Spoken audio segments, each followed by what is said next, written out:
বিবাহিত জীবন ধ্বংস করার জন্য, জাহান্নামে পরিণত করার জন্য ওই শাশুড়ি নামক ব্যক্তি একজনই আছেন।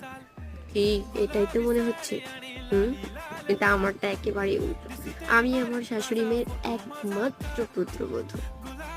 সে ঘুম থেকে উঠে আমার সারা দিনের যা কাজকর্ম আছে অর্ধেকই সে আমাকে হাতে হাতে হেল্প করে। মাশাল্লাহ, এরকম শাশুড়ি পাওয়া ভাগ্যের বিষয়। আমি বলতে চাই না, বললে অনেকের আবার নজর লেগে যাবে, অনেকে আবার হিংসে করে, বুঝছেন? এর জন্য বলি না। বিবাহিত জীবন ধ্বংস করার জন্য, জাহান্নামে পরিণত করার জন্য ওই শাশুড়ি নামক ব্যক্তি একজনই আছে। কি এটাই তো মনে হচ্ছে? হুম, কিন্তু আমারটা একেবারেই উল্টো। আমি আমার শাশুড়ি মেয়ের একমাত্র পুত্রবধূ।